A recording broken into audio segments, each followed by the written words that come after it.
The following is a synopsis of the land campaigns of the War of 1812. Canada, the 18th of June 1812 to 17 February 1815. This campaign includes all operations in the Canadian-American border region except the Battle of Chippewa and Lundy's Lane. The invasion and conquest of Western Canada was a major objective of the United States in the War of 1812. Among the significant causes of the war were the continuing clash of British and American interests in the Northwest Territory and the desire of frontier expansionists to seize Canada as a bargaining chip while Great Britain was preoccupied with the Napoleonic Wars. In the first phase of the war along the border in 1812, the United States suffered a series of reverses. Fort Mackinac fell, Fort Dearborn was evacuated, and Fort Detroit surrendered without a fight. American attempts to invade Canada across the Niagara Peninsula and toward Montreal failed completely. Brig. Gen. William Henry Harrison's move to recapture Detroit was repulsed, but he checked British efforts to penetrate deeper into the region at the west end of Lake Erie during the summer of 1813. Meanwhile, in April 1813, Maj. Gen. Henry Dearborn's expedition captured Fort Toronto and partially burned York, capital of Upper Canada. On the 27th of May, Brig. Gen. Jacob Brown repelled a British assault on Sackett's Harbor, New York. An American force led by Col. Winfield Scott seized Fort George and the town of Queenston across the Niagara, but the British regained control of this area in December 1813.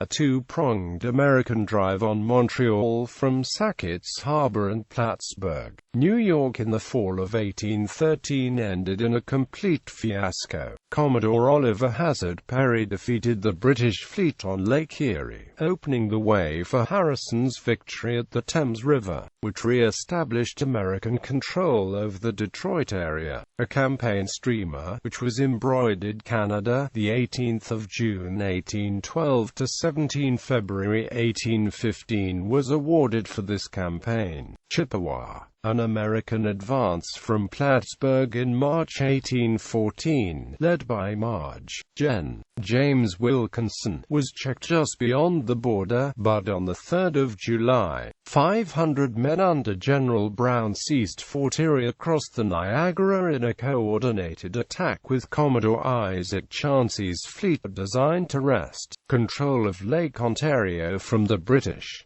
In subsequent troop maneuvers in the Niagara region, Brig. Gen. Winfield Scott's brigade of Brown's command was unexpectedly confronted by a large British force while preparing for an Independence Day parade. Near the Chippewa River, Scott's well-trained troops broke the enemy line with a skillfully executed charge, sending the survivors into a hasty retreat. British losses were 137 killed and 304 wounded, American, 48 killed and 227 wounded.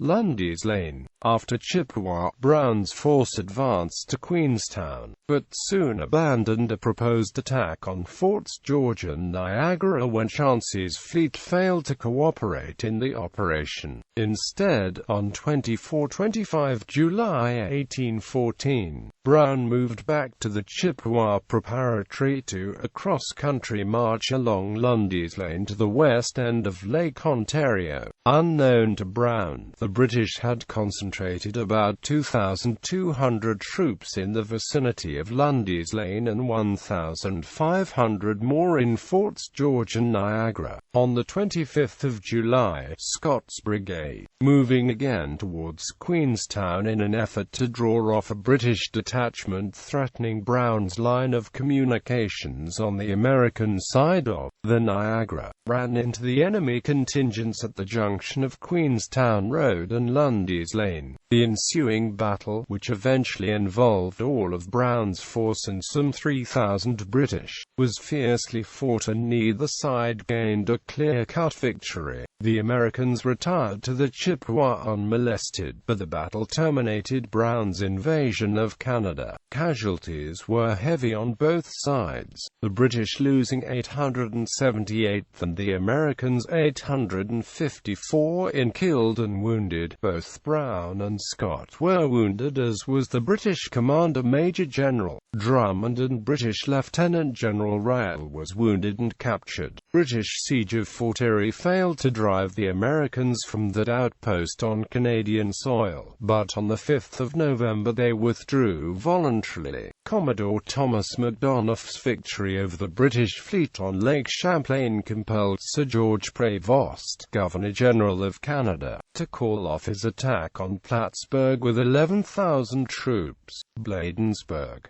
After the surrender of Napoleon, the British dispatched Marge, Gen. Robert Ross from France on the 27th of June 1814, with 4,000 veterans to raid key points on the American coast. Ross landed at the mouth of the Patuxent River in Maryland with Washington as his objective on the 19th of August and marched as far as Upper Marlborough, Maryland without meeting resistance. Meanwhile, Brig. Gen. William Winder, in command of the Potomac District, had assembled a mixed force of about 5,000 men near Bladensburg, including militia, regulars, and some 400 sailors from Commodore Joshua Barney's gunboat flotilla, which had been destroyed to avoid capture by the British fleet. In spite of a considerable advantage in numbers and position, the Americans were easily routed by Ross' force. British losses were about 249 killed and wounded. The Americans lost about 100 killed and wounded, and 100 captured. British detachments entered the city and burned the Capitol and other public buildings in what was later announced as retaliation for the American destruction at York, Fort McHenry. While the British marched on Washington, Baltimore had time to hastily strengthen its defenses. Marge, Gen. Samuel Smith had about 9,000 militia, including 1,000 in Fort McHenry guarding the harbor. On the 12th of September 1814, the British landed at North Point about 14 miles below the city, where their advance was momentarily checked by 3,200 Maryland militiamen. 39 British were killed and 251 wounded at a cost of 24 Americans killed, 139 wounded, and 50 taken prisoner. After the fleet failed to reduce Fort McHenry by bombardment and boat attack, the British decided that a land attack on the rather formidable fortifications defending the city would be too costly, and on the 14th of October, sailed for Jamaica. Francis Scott Key, after observing the unsuccessful British bombardment of Fort McHenry, was inspired to compose the verses of the Star-Spangled Banner. New Orleans. On the 20th of December 1814, a force of about 10,000 British troops, assembled in Jamaica, landed unopposed at the west end of Lake Bourne, some 15 miles from New Orleans, preparatory to an attempt to seize the city and secure control of the lower Mississippi Valley. Advanced elements pushed quickly toward the river, reaching Villa's Plantation on the left bank, 10 miles below New Orleans, on the 23rd of December. In a swift counter-action, Marge, Gen. Andrew Jackson, American commander in the South, who had only arrived in the city on the 1st of December, made a night attack on the British with some 20,000 men supported by fire from the gunboat Carolina. The British advance was checked, giving Jackson time to fall back to a dry canal about 5 miles south of New Orleans,